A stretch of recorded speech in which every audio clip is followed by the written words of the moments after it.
اعوذ باللہ من الشیطان الرجیم بسم اللہ الرحمن الرحیم۔ سورہ مومن کی 3 آیتیں پڑھ رہا ہوں۔ آیت نمبر 7، آیت نمبر 8، آیت نمبر 9۔ الذین یحملون العرش ومن حولہ، جو عرش کو اٹھائے ہوئے ہیں اور جو اس کے ارد گرد ہیں، یسبحون بحمد ربہم ویؤمنون بہ، وہ اپنے رب کی تسبیح کرتے ہیں اس کی حمد کے ساتھ اور اس پر ایمان رکھتے ہیں۔ وَيَسْتَغْفِرُونَ لِلَّذِينَ آمَنُوا، اور وہ ایمان والوں کے لیے مغفرت کی دعا کرتے ہیں۔ رَبَّنَا وَسِعْتَ كُلَّ شَيْءٍ رَحْمَةً وَعِلْمًا، اے ہمارے رب، آپ کی رحمت اور آپ کا علم ہر چیز کا احاطہ کیے ہوئے ہیں۔ فَاغْفِرْ لِلَّذِينَ تَابُوا وَاتَّبَعُوا سَبِيلَكَ، پس آپ معاف فرما دیجئے ان لوگوں کو جو توبہ کریں اور آپ کے راستے کی پیروی کریں۔ وَقِهِمْ عَذَابَ الْجَحِيمِ، اور ان کو جہنم کے عذاب سے بچائیے۔ رَبَّنَا وَأَدْخِلْهُمْ جَنَّاتِ عَدْنٍ الَّتِي وَعَدتَّهُمْ، اے ہمارے رب، اور آپ ان کو ہمیشہ رہنے والے باغوں میں داخل کیجئے جن کا آپ نے ان سے وعدہ کیا ہے۔ وَمَنْ صَلَحَ مِنْ آبَائِهِمْ وَأَزْوَاجِهِمْ وَذُرِّيَّاتِهِمْ، اور ان کو بھی جو صالح ہوں، ان کے والدین اور ان کی بیویوں اور ان کی اولاد میں سے۔ اِنَّكَ أَنْتَ الْعَزِيزُ الْحَكِيمُ، بے شک آپ زبردست ہیں، حکمت والے ہیں۔ وَقِهِمُ السَّيِّئَاتِ، اور ان کو برائیوں سے بچائیے۔ اور وَمَنْ تَقِ السَّيِّئَاتِ يَوْمَئِذٍ فَقَدْ رَحِمْتَهُ، اور جس کو آپ نے اس دن برائیوں سے بچایا تو ان پر آپ نے رحم کیا۔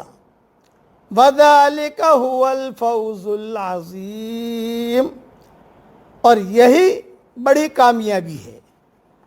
بہت ہی اہم تشریح ہے اس کی، بہت ہی اہم تشریح عرض کر رہا ہوں، بہت دھیان سے سنیے۔ ان میں ملائکہ مقربین کے خاص گروہ کا تذکرہ اور وہ جو کچھ کرتے ہیں اس کی وضاحت ہے۔ یہ گروہ ہے ان فرشتوں کا جو عرش کو اٹھائے ہوئے ہیں اور وہ جو عرش کے ارد گرد ہیں۔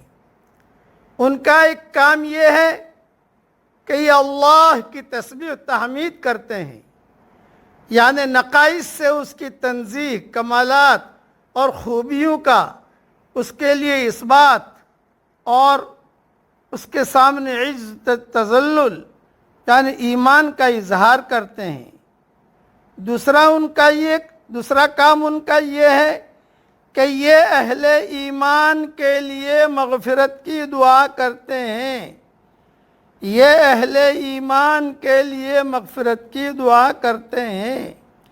کہا جاتا ہے کہ عرش کو اٹھانے والے فرشتے 4 ہیں، مگر قیامت والے دن ان کی تعداد 8 ہوگی۔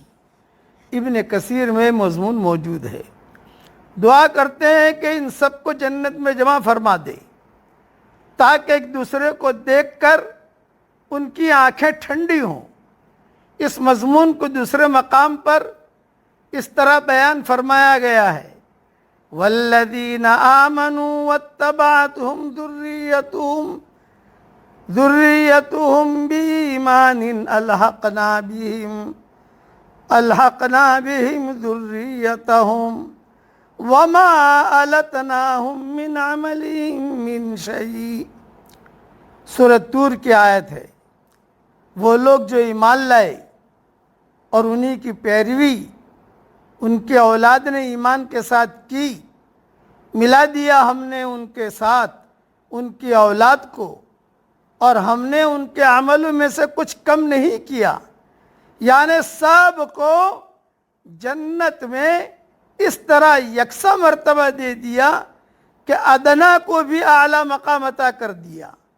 یہ نہیں کیا کہ اعلیٰ مقام میں کمی کر کے انہیں ادنا مقام پر لے آئے، بلکہ ادنا کو اٹھا کر اعلیٰ کر دیا اور اس کے عمل کی کمی کو اپنے فضل و کرم سے پورا کر دیا۔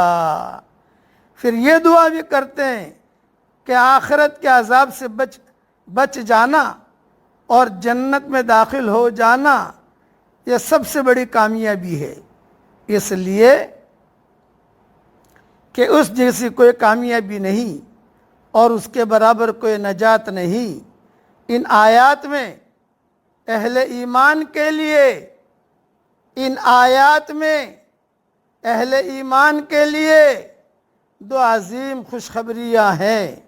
ایک تو یہ کہ فرشتے ان کے لیے غائبانہ دعا کرتے ہیں، ہم سب کے لیے فرشتے غائبانہ دعا کرتے ہیں، جس کی حدیث میں بڑی فضیلت وارد ہے۔ اور دوسری یہ کہ اہل ایمان کے خاندان جنت میں اکٹھے ہو جائیں گے۔ دنیا میں چاہے لوگ ہمیں کچھ بھی کہیں، لیکن آسمانوں پر ہمارے لیے دعائیں ہو رہی ہیں۔ بس یہ قرآنی اعلان ہے۔ اللہ تعالی ہم سب کو جنت میں جمع فرما دے عافیت کے ساتھ، آمین۔ وآخر دعوانا ان الحمد للہ رب العالمین۔